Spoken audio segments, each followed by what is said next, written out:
Moment था वो।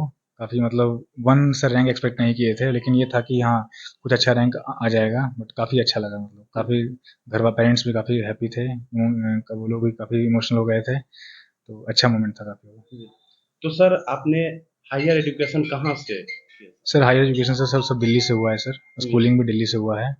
तो सिविल सर्विस। जय हिंद दोस्तों, बार की आवाज में आपका स्वागत है। मैं कुंदन किशोर। बिहार राज्य के सबसे कठिन परीक्षा में प्रथम स्थान बाढ़ अनुमंडल के बेरना गांव निवासी अमन आनंद ने हासिल किया है। उन्हें शुभकामना देने वालों का तांता लगा है। अभी हम उनके पास आए हुए हैं और तो जैसा कि देख सकते हैं बीपीएससी टॉपर अमन आनंद जी आपके सामने हैं। सर, इतना बड़ा उपलब्धि के लिए बहुत बहुत आपको शुभकामना सर। Thank you. सर, जब आपको यह पता चला कि आपने प्रथम स्थान प्राप्त किया तो कैसा अनुभव रहा sir? First sir feeling sir काफ़ी अच्छा बताइए। लगा सर। पहले तो सर इमोशनल मोमेंट था वो। काफ़ी मतलब 1 से रैंक एक्सपेक्ट नहीं किए थे, लेकिन ये था कि हाँ, कुछ अच्छा रैंक आ जाएगा। बट काफ़ी अच्छा लगा, मतलब काफ़ी घर वा पेरेंट्स भी काफ़ी हैप्पी थे। वो लोग भी काफ़ी इमोशनल हो गए थे, तो अच्छा मोमेंट था काफ़ी वो। जी। तो सर आपने हायर एजुकेशन कहाँ से किया? सर हायर एजुकेशन से सब दिल्ली से हुआ है सर, जी। स्कूलिंग भी दिल्ली से हुआ है। तो सिविल सर्विस का प्रिपरेशन कब आपके माइंड में आया सर कि सिविल सर्विस का प्रिपरेशन सर करना ये आया था सर कॉलेज में से हम थे तो वो लास्ट ईयर में, जब ये था कि कुछ कुछ जॉब अब अपॉर्चुनिटीज़ देखना पड़ेगा, तो उस टाइम प्राइवेट सेक्टर था एक, वहाँ जा सकते थे, बाकी यहाँ आ सकते थे। तो दिमाग में था कि नहीं, पब्लिक सर्विस के लिए काम करेंगे, तो इसलिए पब्लिक सर्विस की तैयारी में आ गए थे। तो दिल्ली में जैसा कि आपने बताया दिल्ली में ही तैयारी हुई जी थी। जी जी जी। तो किस इंस्टीट्यूट में तैयारी हुई सर? सर इंस्टीट्यूट ज्वाइन नहीं किए थे सर, सेल्फ स्टडी से तैयारी किए थे। हम्म। सब कुछ सेल्फ स्टडी का ही था, कोचिंग नहीं ऑप्शनल किया। पेपर आपका क्या रहा? ऑप्शनल से सोशियोलॉजी था। तो मोस्टली ऐसा देखा जाता है कि हिंदी लिटरेचर, ज्योग्राफी, तो ये सोशियोलॉजी का कहाँ से एडवाइस मिला सर? सर ज्योग्राफी मतलब सर सोशियोलॉजी स्टार्टिंग से ही था। हमारे कुछ सीनियर्स थे यस। जो कि सोशियोलॉजी से यूपीएससी क्रैक किए हैं, वो सब आईएएस आईपीएस हो गए हैं कुछ कुछ, तो उन्हीं के गाइडेंस के थ्रू सोशियोलॉजी लिए थे। सर ज्योग्राफी भी अच्छा ऑप्शनल है, वहाँ भी उसका भी काफ़ी सिलेक्शन हुआ है। तो सर यहाँ पे ऑप्शन मिलता है कि आपके 26 सब्जेक्ट हैं, उनमें से कोई एक चुन लीजिए। तो बिल्कुल। सोशियोलॉजी सर हमें थोड़ा भाया कि इसमें थोड़ा चीज़ें समझनी आसान है, और समाज के बारे में पढ़ते हैं तो थोड़ा हेल्प हेल्प भी आता है। कहीं न कहीं सिविल सर्विस की प्रिपरेशन में मीडियम भी काफ़ी हाँ। चुनौतीपूर्ण रहता है सर, तो हम्म। आपका कौन-सा मीडियम रहा? सर मेरा इंग्लिश मीडियम है। इंग्लिश जी मीडियम। जी। तो क्या मीडियम सर अब बिहार में तो सर हिंदी मीडियम का भी स्कोर अच्छा है काफ़ी। यस। हिंदी मीडियम हो या इंग्लिश मीडियम हो, थोड़ा सा धीरे धीरे ऐसा सुनने को मिलता है कि हिंदी मीडियम के छात्र पीछे रह जाते हैं, बट ऐसा नहीं है।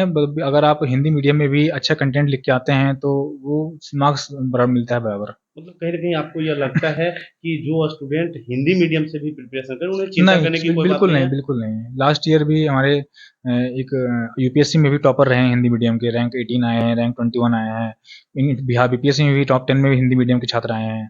तो हिंदी मीडियम चुनौती नहीं है। आप उस अब अगर आप खुद को अच्छे से लिख पाते हैं हिंदी मीडियम में, तो काफ़ी उसमें मार्क्स अच्छे मिलते हैं। तो आप वहाँ यूपीएससी का भी प्रिपरेशन किए होंगे जी सर? जी जी, तो उसका कहीं भी। न कहीं यूपीएससी में जहाँ कहीं न कहीं कह सकते हैं डिटेल होता है, इधर हाँ। बीपीएससी में प्रीलिम्स में जहाँ ऑब्जेक्टिव ज़्यादा होते हैं, कहा जाता है बहुत ज़्यादा ऑब्जेक्टिव होता है, हम्म। तो कैसे बैलेंस किए सर दोनों को? सर बैलेंस वही था कि जैसे कि सिलेबस तो मोस्टली सेम है।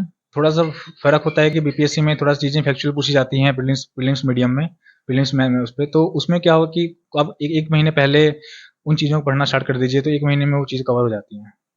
इंटरव्यू के लिए कहीं सर इस बार तो इंटरव्यू के लिए कहीं मॉक इंटरव्यू नहीं दिए थे। इंटरव्यू तो सर खुद से ही। मतलब कहीं न कहीं पहले सिलेक्शन हो गया तो और हाँ, पहले कॉन्फिडेंस सिलेक्शंस में था थे। तो ये था कि अब नौकरी कर रहे हैं तो नौकरी के ऊपर सवाल पूछा जाएगा, तो उस सब की तैयारी कर लिए थे। बाकी जो ग्रेजुएशन का सब्जेक्ट था उसकी तैयारी लगभग कर लिए थे, तो ये था अंदर से कि इंटरव्यू में ठीक है, मतलब इंटरव्यू संभाल लेंगे। सर मोस्टली ऐसा देखा जाता है आपको प्रीलिम्स या मेंस का तो सिलेबस सब लोग को उपलब्ध हो हाँ, जाता है, लेकिन इंटरव्यू में कहीं न कहीं जो क्वेश्चन पूछा जाता है, हाँ। तो क्या सर कुछ ऐसा जो हमारे व्यूअर को आप बता सकें सर जो एस्पायरेंट हैं सिविल सर्विस? इंटरव्यू में कभी भी नॉलेज की जाँच नहीं होती है। Interview is a personality test. वहाँ पर अगर आप सवाल का जवाब नहीं भी दे रहे हैं तो इट्स ओके, मतलब उससे फ़र्क नहीं पड़ता है। आप वहाँ पर 10 मिनट 15 मिनट आप कै किस तरह से बैठे हैं, आपका हाव-भाव क्या है, आप आपका पेशेंस लेवल चेक करते हैं वो लोग। हो सकता है कि वो लोग आपको ग्रिल करें, आपके सवाल पे सवाल दागें, आपको नहीं आ रहा होगा, बट आपको उस टाइम भी आपको पेशेंस रहना ज़रूरी है। आप शांति से बैठे रहिए, आपको नहीं आ रहा है तो आप बोलिए कि सर सॉरी, हम देखें, बाद में देखेंगे इसको। यस, ये नहीं कि आपको नहीं आ रहा है तो आप घबरा जाएँ या फिर आप डर जाएँ। ये सब इंटरव्यू में नॉलेज चेक नहीं, नॉलेज चेक सर मेंस में हो जाता है। यस।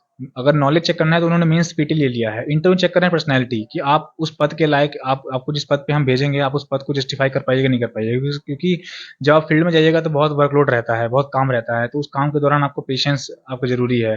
तो इंटरव्यू टेस्टिंग बस इसीलिए होता है, वहाँ नॉलेज का कोई वो नहीं, कोई उसमें सर रोल नहीं सिविल है। सर्विस में ऐसा देखा जाता है कि कभी कभी बहुत ज्यादा नॉलेज वाले लोग भी हैं, वो भी कहीं ना कहीं डिस्क्वालीफाई होते हैं, और जो बैलेंस जो सिलेबस के अकॉर्डिंग स्टडी कंटिन्यू करते हैं उनका सिलेक्शन होता है। सर इस पर क्या मानना है?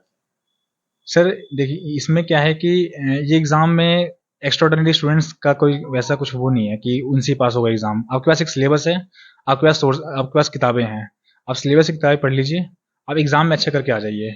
जो मेहनत करके पढ़ लेता है उसके लिए बराबर है, जो इंटेलिजेंट है, जो पहले से ही बचपन से इंटेलिजेंट है या फिर जो एक्स्ट्राऑर्डिनरी है, उसके लिए भी चीज़ें आसान हो जाती हैं, लेकिन जो मेहनत करता है उसके लिए भी चीज़ें आसान होती है। तो अब बहुत उतना डिफरेंस नहीं है कि हाँ, अगर आप पहले से वीक स्टूडेंट हैं, मेहनत किए 5 साल 4 साल, आप पूरा पढ़ाई किए, तो आप आगे बढ़ गए।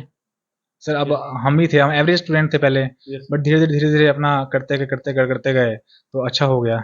तो कुछ लोग यह भी बताते हैं सर कि इतने घंटा स्टडी करना हुँ। नेसेसरी है। क्या लगता है, घंटा ज़रूरी है या लगातार ज़रूरी है? सर घंटा कभी ज़रूर, मेरे हिसाब से घंटा ज़रूरी नहीं है, घंटे से ज़्यादा ज़रूरी है कि आप जितने घंटे भी दे रहे हैं, वो घंटे आप कैसे पढ़ रहे हैं। यस, आप 4 घंटे पढ़िए लेकिन 4 घंटे मन से पढ़िए।